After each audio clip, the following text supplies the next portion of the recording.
This book is 1,314 pages long. I've been putting this off for ages, but over the next few weeks I'm gonna finally read it.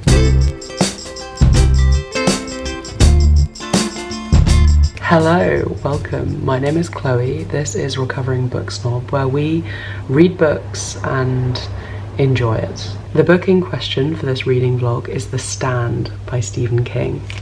I got this from the library, which is a part of the time pressure because this has just been sitting in my home for the last few weeks. And I've been like renewing the library loan and I've got to get it done so I can return it to the library so someone else can read it, you know? I can't be selfish. Anyway, the reason why this book is so scary, other than its ludicrous length, is I've never read any Stephen King before. And I also am a general scaredy cat. I don't know much about this book, but I believe it's kind of a zombie apocalypse dystopian. The first time I heard of it was in one of those celebrity book recs, and the person at hand, I can't remember their name, the person at hand said that they read this book in a night because it was so gripping. And although that is absolutely not what I will be doing, I don't even really understand how you can read this in a night. Anyway, I won't be fact checking then. It does give me hope that it'll be a relatively easy read, as in good pace, intriguing, enjoyable. What do they say the storyline is actually? First come the days of the plague, then come the dreams, dreams that warn of the coming of the dark man, the apostate of death. Don't think I've ever said that word out loud. His worn down boot heels are tramping the night roads, the warlord of the carnal house and prince of evil. His time is at hand, his empire grows in the west, and the apocalypse looms. I'm pretty scared of horror films, but most of that is because I don't like jump scares, and I feel like jump scares don't happen as much in books, just because of the format. Like, how do you do a jump scare in a book? Anyway, I'm gonna start reading and I'll tell you how I get along. I've just been informed that I am actually reading the extended edition. There's an introduction by King himself and he was like, yeah guys, this one's a little bit longer. Thankfully it's only 300 pages longer, which is a lot of pages, but Stephen has reassured me that it's all quality stuff that he regretted removing from the original. And I'm just gonna have to take his word for it, because 300 pages extra on top of an already very long book is a lot of reading. But we're here now. I'm like a whole... Oh no, I'm actually at chapter 1. My mistake. There's like a part after the intro that I thought was the start of the book. But now I look and we're actually just at chapter 1. What I've read so far, I've enjoyed. It was very gripping. I've recently been reading loads of no plot, just vibes books, so it was gripping to the point of jarring, starting a book and just having loads happen. Already I'm afraid, I have lots of questions, I have suspicions. It's a lot of feelings. Anyway, as you can see, I haven't really made loads of progress because I have a 9 till 5. So rude. So rude that I have to work for a living. Anyway, good morning, dear friends. It is day 3. I am on page 120. I'm pretty gripped. I'm pretty keen to read it and I'm getting through it. Even though I'm feeling very relaxed about reading it, I'm still getting through it quite quickly considering how much time I've had to read recently. I'm really enjoying myself. I'm meeting lots of characters, which I guess I expected, because imagine a 1,300 and something page book about just one character or 3 characters. It's written in a really accessible way. I can see why Stephen King is so widely loved and widely read. It's a very easy read, but it's also not compromising on quality or intrigue. It's just quite satisfying. Maybe simple's the wrong word. Maybe clear does it justice a bit better. I haven't had to reread any lines or anything like that. You know exactly what we're talking about and you're kind of taken from one thought to the next. There is a huge amount of foreboding and I am finding it quite stressful. It's very tense. I thought because there weren't jump scares this wouldn't be a hard book to read, but last night I was lying in bed and I was like, because I have quite bad sort of health and death anxiety, and this book definitely isn't good for that. It's a book about a plague, so I probably should have thought about that before I started reading it. What I'm really enjoying as well is how it's describing the spread of the disease and how it's emerging. Let me give you, I have this little passage that I just finished reading that I want to tell you about as an example, because it's doing this at the end of every chapter, or even within chapters. It'll kind of set the scene, describe someone's life. It's not talking about the plague really at all, it's talking about the days as the plague is emerging. And in this example, this guy has just gone to the theatre. He's called Larry. Larry thought the man with the razors on the tips of his fingers would be back, without knowing that the persistent sound in the row behind him signalled the end to all that. There would be no more sequels, and in a very short time there would be no more movies at all. In the row behind Larry, a man was coughing. And there have been a lot of moments like that. It's just like every time you're kind of following someone's story, you're relaxing into it a little bit, you're a little bit distracted, and then it's like, somebody sneezed. And it's so scary. Okay. This book is making me incredibly anxious, but I also just can't stop reading. It's quite unfortunate, really. I'm going to bed at night and like thinking a lot about plagues, and it's not much fun. Anyway, it's the start of day 4. We are 328 pages in.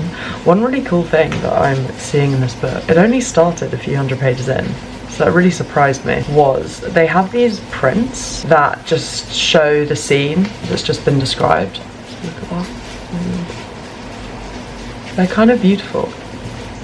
Well, they're very ominous and they really match the book. Sorry, I've got things frying in the background. Other than that, I have been introduced to probably even more characters than when we last met.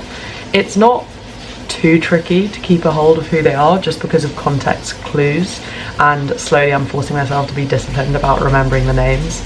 But it's definitely, there are definitely a lot of people and it's a little bit epic. And what's quite exciting is you have this real range of characters, because from what I remember, although I haven't watched loads of them, from kind of plague films, a big part of these films is the idea that this type of pandemic is a great equalizer, and you have really bad people and you have really good people and you have really rich and really poor, and they all end up kind of in the same desperate states. So already, just because these characters are also really well written, so rich, I feel I have a really good idea of who they are and I really care about them. Even the mean ones, I'm like, are you gonna have a redemption arc? But I just have so many questions already wandering around. Well, I mean, primary question is, are they gonna survive? Secondary question that is knocking around in here is, are you gonna end up doing terrible things? Or are you going to switch things around? I think we're going to get some really nice surprises in that department. One other thing, I'm starting to think this book there's a supernatural element to it. Rereading the few sentences at the back, I'm like, maybe this is the case.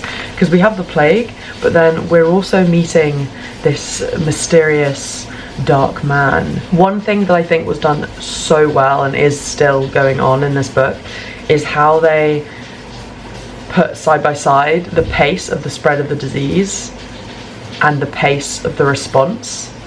You have these chapters where the military are interacting with each other and talking about how they're gonna try to control it, and you're learning, you know, every few days or maybe a little bit faster, every day a new thing is put in place and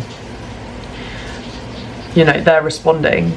And then you'll have the next chapter will just be 2 pages that's just a list of all these different ways that people are connecting and ways that people are catching the disease. It's really cool. I think Stephen King's also really successfully amping up how ominous it is, the idea of a disease that's killing loads of people, because he sprinkles in sneezes, and sneezes are almost, in another context, are almost an adorable thing or a childlike thing, and it feels like it could even be a kind of dark humour, because you have these really strong, scary figures, scary characters, and then you'll have a line that's like, he sneezed 3 times.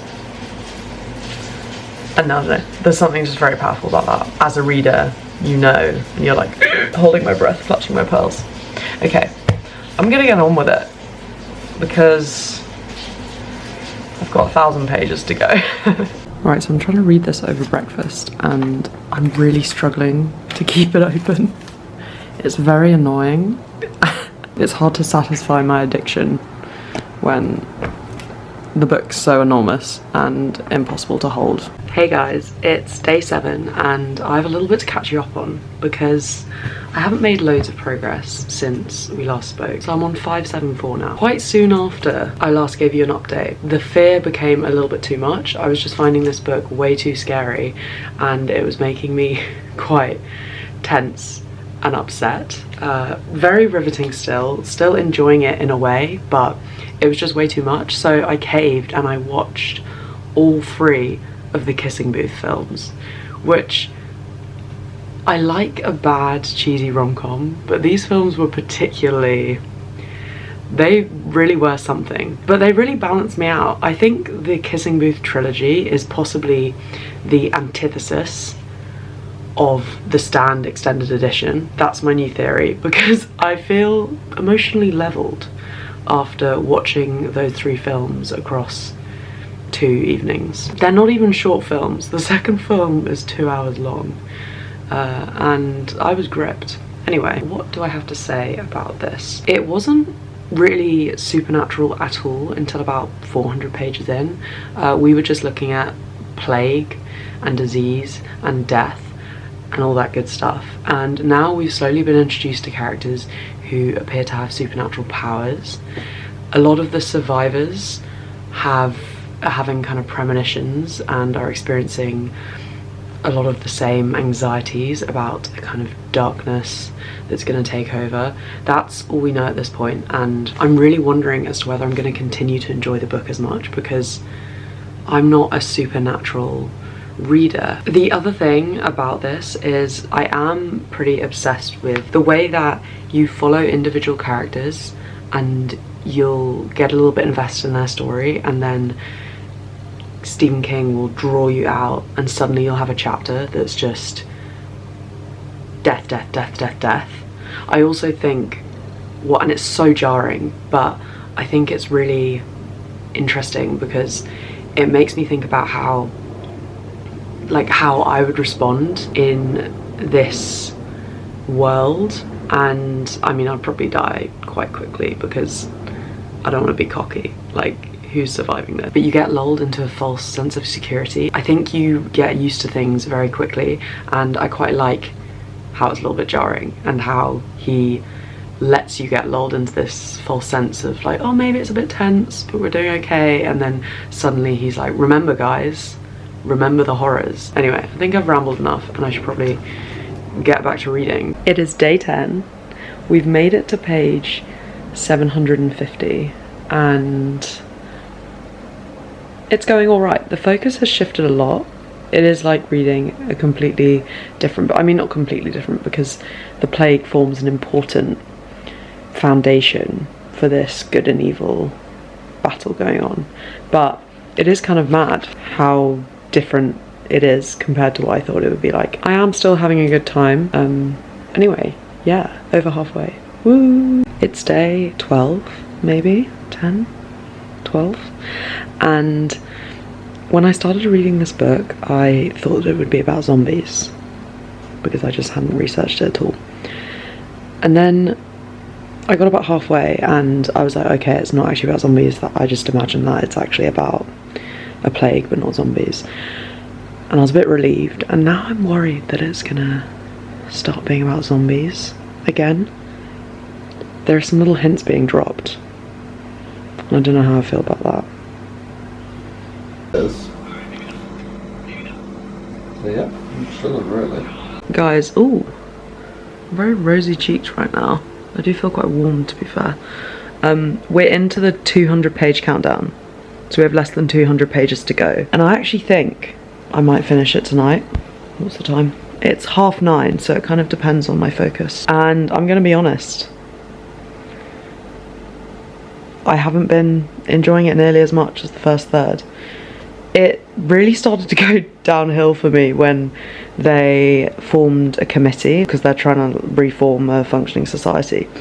And they have this committee, and instead of just talking, you know, writing about what happens in the committee, everything they discuss is written in notes form. Like, you see the notes from each committee meeting, and in some cases that sort of thing is interesting, you know, like a little extract from someone's diary, that's interesting.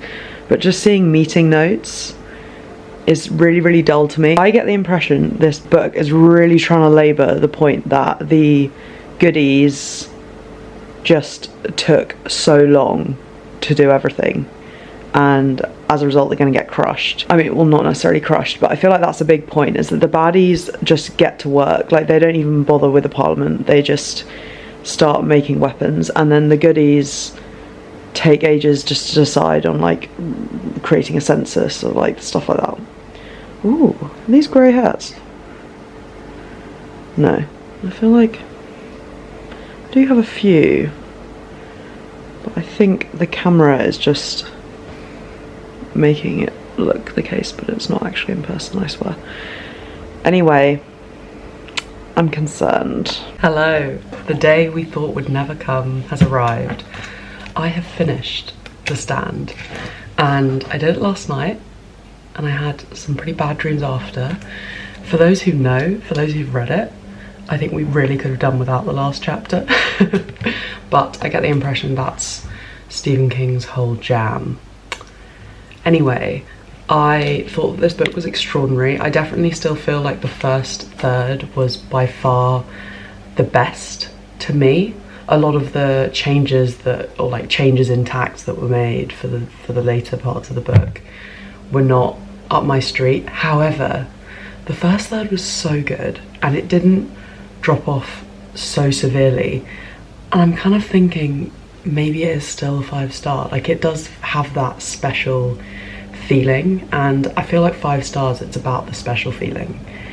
Usually I would like it to also be a kind of perfect book in my eyes, and I guess this isn't, but also it was, yeah, I had an amazing time. The thing that I'm really interested about doing now is I want to read up on which parts were extended, which characters got more full backstories or stories, because the extra 300 pages, I can't really work it out at this point, what was extra and what wasn't. Anyway, yeah, let's say goodbye to one of the most visceral reading experiences I've ever had, and I highly recommend reading this. Even if you don't usually read thriller, I recommend it. And it was scary, but I survived. Okay, I hope you've had a lovely week. I hope you have a lovely week. I will see you in the next one. Goodbye.